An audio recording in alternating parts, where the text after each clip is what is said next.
call this meeting of the Francis Marion University Board of Trustees to order and ask Mrs. Davis to please call the roll. Mr. Brown? Present. Mr. Bryson? Present. Dr. Bunn? Here. Mr. Coleman? Here. Dr. Dozier? Here. Mr. Elmore? Here. Mr. Irvin? Reverend Hinckley? Here. Mr. Freeman? Here. Mr. Gunn? Here. Ms. Hartung? Mr. Jackson? Here. Mr. Jones? Here. Mr. Keels? Here. Senator Letterman? Mr. Lee? Here. Mr. McIntyre? Here. Mr. Moore? Here. Dr. O'Kelly? Here. Ms. Richardson? Here. Mr. Stanton? I'll note for the record that a quorum is present and that the media has been notified in accordance with the Freedom of Information Act. Also for the record, trustees Stanton and Hartung have an excused absence. I'd like first, before we get into the regular agenda, to welcome our newest board member to the board today, Mary Finkley.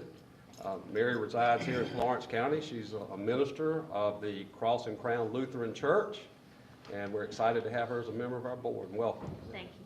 Thank you.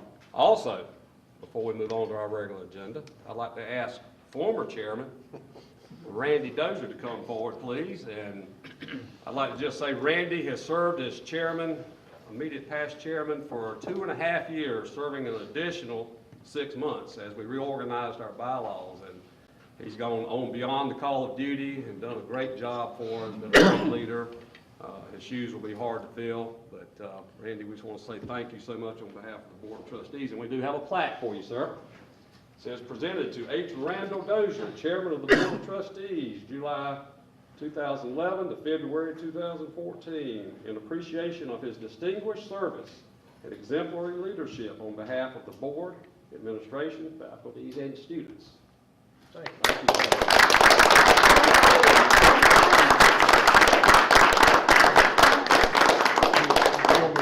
Speech. You can make a short 1 minute speech. Yeah, I'm totally unprepared for this, but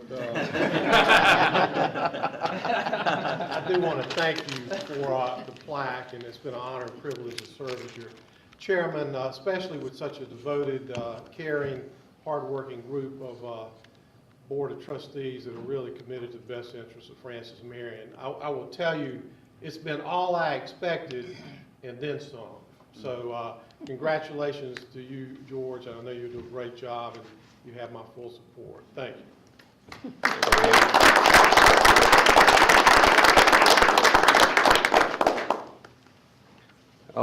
It is an honor and a privilege to serve as your chairman for the next 2 years. I appreciate the confidence that the board has placed in me, and I'll work hard this next 2 years to hopefully live up to it.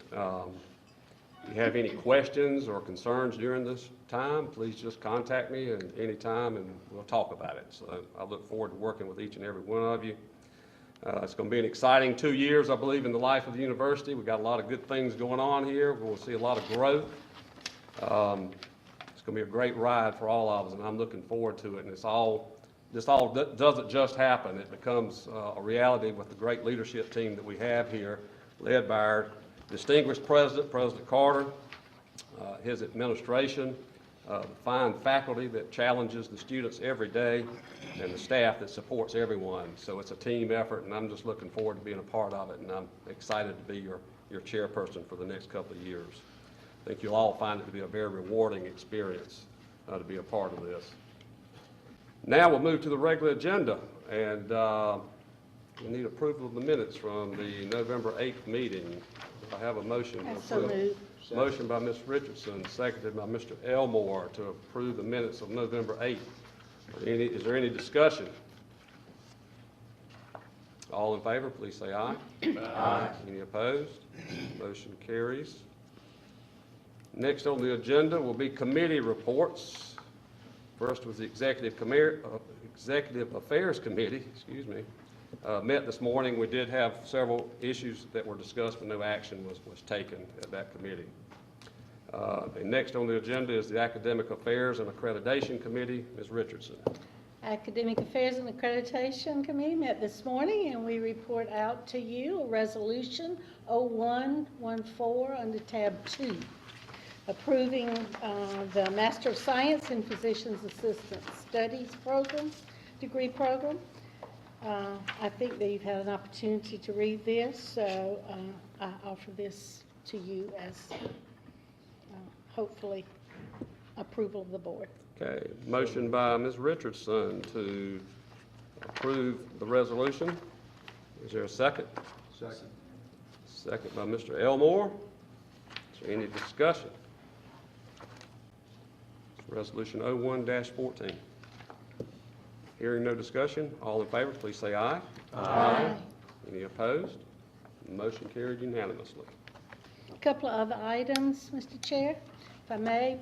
Particularly dear to me is the fact that we now have selected 4 new McNair scholars, which will be attending this fall, Francis Marion, and 4 is upping our number from the last year or 2, and that's a wonderful thing. We have a representative from South Florence High, we have one from Marion, from Sumter, and also one from Columbia. We received some 15 pages of scholarship listings from our faculty. And as we always say, our faculty is the one of the most important parts of this university as we go forward. We have a new book that you might be interested in by one of the Board of Trustees research scholars, John Britton, that has just been published. And lastly, Dr. Myers reported to us some very good news about a NASA grant for science and planetariums, and we partnered with Science South in applying for this. We were one of 10 entities to receive a grant. Some of them were the Huntsville Space Center, the St. Louis Science Center, and the Virginia Air and Space Museum. We received, which will be over 3 years, $780,000. And two of the things that this money will go to is we are now beginning a NASA Saturday in the PD. And the first one, I believe, is this Saturday, and it'll be held here on campus. We will divide the age groups up. We'll have the K-5 to 5th grade, and then we'll have the 6th and through the 10th graders together. And this will be a wonderful opportunity again for us to have young people on campus. The second thing that we will definitely be using some of the money for is the Dooley Planetarium modernization. So it'll be totally digitized. You might be surprised to know that we had last year about 5,000 people coming to our planetarium. So this June, this update will take place. And that concludes my report, Mr. Chair. Thank you, Ms. Richardson. Any questions for Ms. Richardson? Thank you very much. Next on the agenda is the Committee Development and Alumni Committee report, and that will be Mr. Freeman. Good morning, Mr. Chairman. Good morning, the rest of the board members. During my report, Mr. Darrell Bridges from the VP of Development gave his report. We're currently under fundraising activities, including for named scholarships, annual funds, and phonathons. I think the phonathon is going to be sometime in March.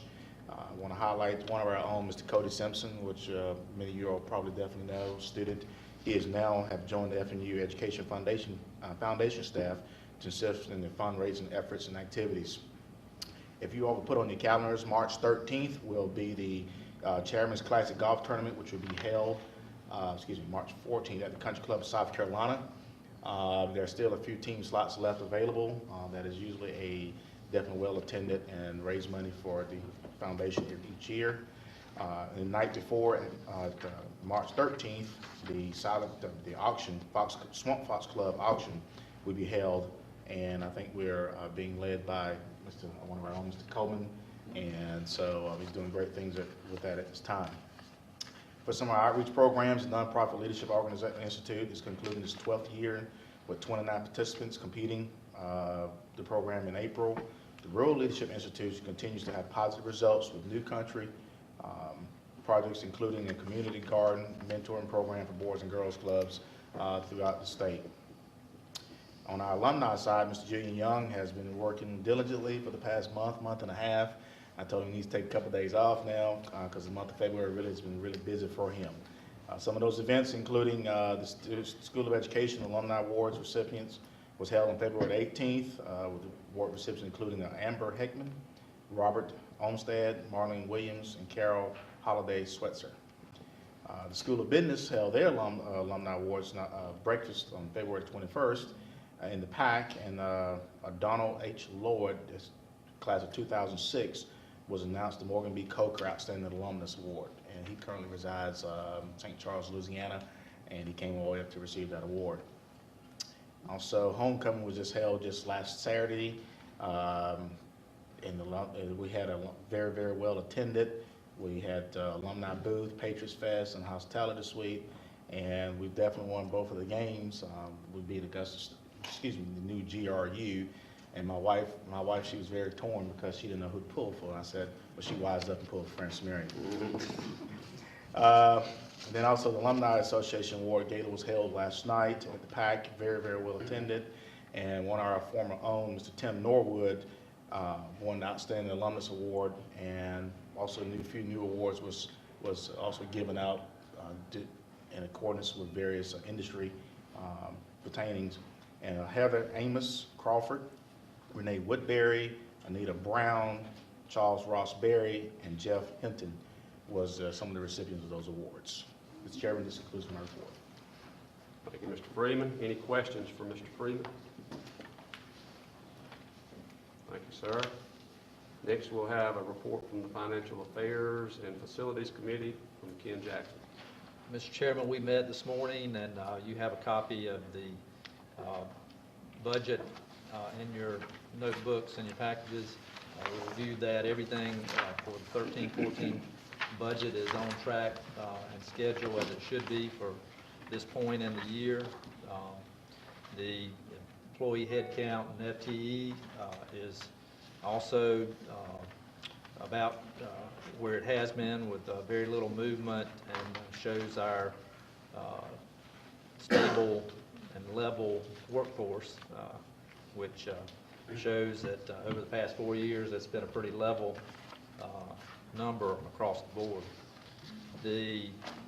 Also on the last page of that report, you see our financial assistance for our students, and that has increased over the past year by 1%, which is now up to 87% of our students receive some form of financial aid, and most of that is our Life and Hope scholarships and Pell Grants, and that continues to be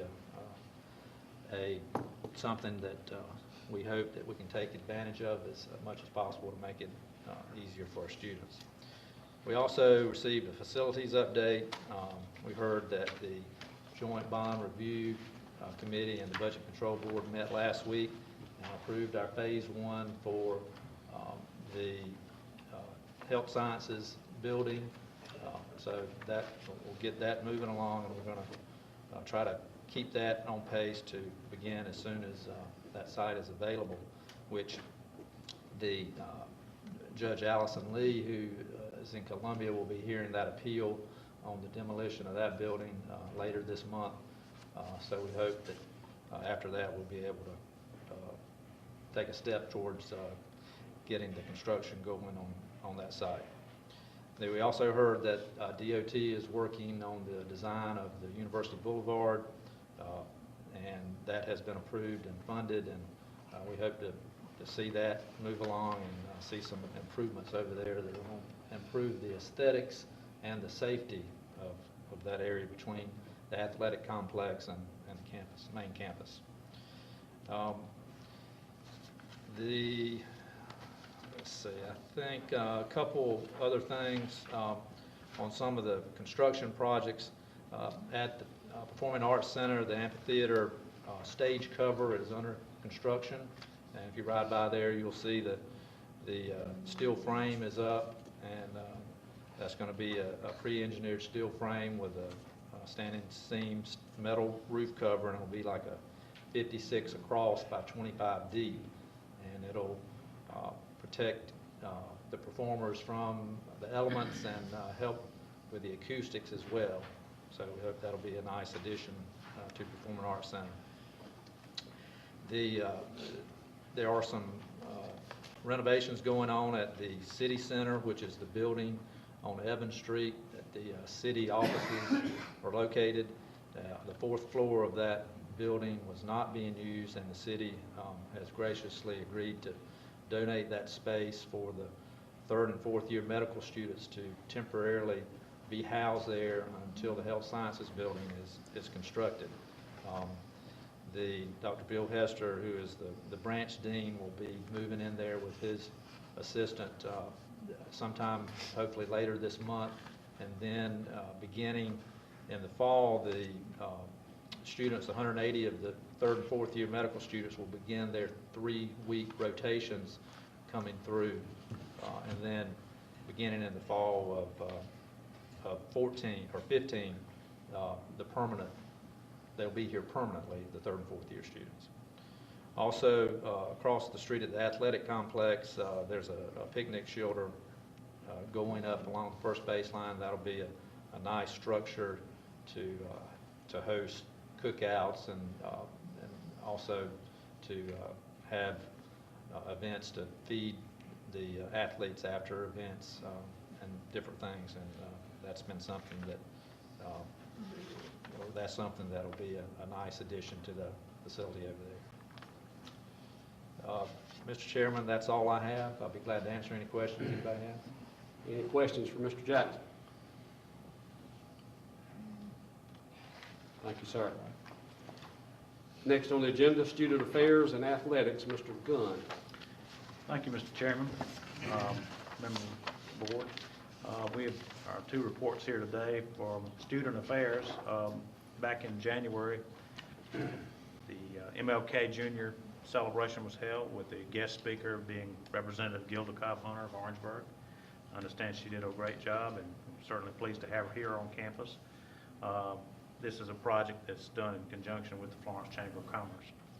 The FMU Dance Marathon was a huge success, led to raise money for the Children's Miracle Network and McLeod Children's Hospital, and that campaign will conclude in early April. The Career Connections program began its series on February 5th and run for 5 sessions under the direction of Director of Career Development, Dr. Ronald Miller. On multicultural events, the following events were sponsored by the board. It had an International Holocaust Remembrance Program in January, and the Gullah Geechee, A Timeless Legacy, was presented on February 3rd this year. There was a great response from the SGA-sponsored social and step show back in the early part of the month. And a couple of things coming up on the Student Affairs side. There's a Ms. FMU contest, which is on March 13th. Dean Ramey was careful to point out, she said, we do not call this a pageant. It is a contest, because the criteria a lot of times is based more heavily on your involvement in student affairs. But and spring break is the 17th to the 21st. The university will be without students that week. Student Life Awards will be right across there in the Palmetto Room in April, and the ROTC commissioning will be held on May 2nd. We had a report from Dustin James, the SGA president, who's joining us here today. He indicated that they were continuing to work very diligently on the project involving the South Carolina State Student Legislature, which will hold its spring session early April and down in Coastal. And that continues to do very well, and they're very involved in that activity. Over on the athletic side, Athletic Director Hartsburg gave a very detailed report, and I'll hit the high points of it. Back at homecoming of 2014, we had 3-time All-American women's basketball player Daphne Donnelly and longtime FMU cross-country and track coach Dr. Thomas Whiteley were inducted as the 40th and 41st members of the Francis Marion University Athletic Hall of Fame. Another good note here is that our student athletes, 113 of our student athletes had a 3.0 or higher GPA. I think that's certainly significant that over half the athletes on campus have 3.0. We're Certainly congratulations to men's tennis coach Garth Thompson for racking up his 300th career coaching win when the Patriots beat North Greenville on February 6th. Let me see, a couple of the women's cross-country team was named to the, Murray, I'll have to ask you what this acronym means, but a list of All-American teams for the 2013 season, and certainly quite an achievement. Everett Gary, who is a graduate student on the men's basketball team, that scored 27 points recently and to move into second place all time for Francis Marion athletes in basketball. So he scored during his career 1,719 points, and so he's number 2 on the list. Murray, are you still here? Yes. Who's number 1? Carlton Fire. Thank you. That was a trick question. On the women's soccer team, we earned 6 of our members of the women's soccer team on the independent all-conference team. They're doing quite well this year. On the men's soccer team, 4 members were on Peach Belt all-conference this year. The volleyball team right now is 21-9, the program's first 20-win campaign since 2008. And head coach Paul McDonald was named Conference Coach of the Year. And as Tracy mentioned earlier, there is the live benefit auction sponsored by the Athletic Department Swamp Fox Club on March 13th down at the PAC. Their goal this year is to raise $25,000. There are a number of very nice prizes, vacations, and other items that will be available for silent auction and bid that night. So if you can or are able to attend, it's always a very, very well done event. So I would encourage you to attend that. And Mr. Chairman, that concludes my report. Thank you, Mr. Gunn. Any questions for Mr. Gunn? Thank you, sir. Next on the agenda is the President's report. President Carter. Thank you, Mr. Chairman. First of all, a bit of very positive news, I think, for the university, for the board, and certainly for the administration. Our faculty chair, Becky Flanagan, was elected unanimously by the faculty to a 3rd term as chair of the faculty. And I'd like to ask Becky to stand up so we can congratulate her and thank her for her service.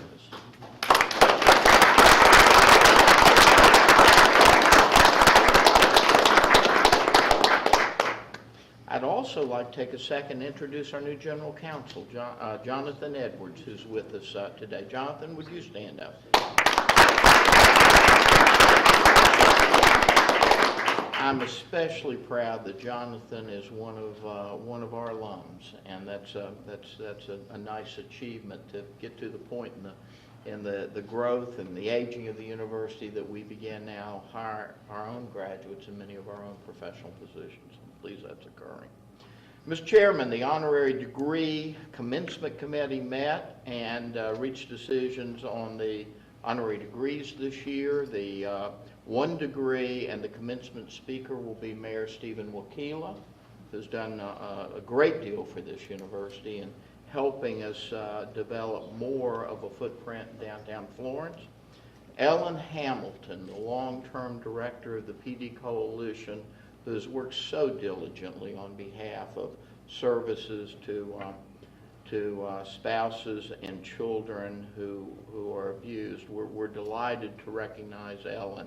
And the last honorary degree recipient, certainly not the least, will be the very, very beloved former Dean of Business, Morgan Coker.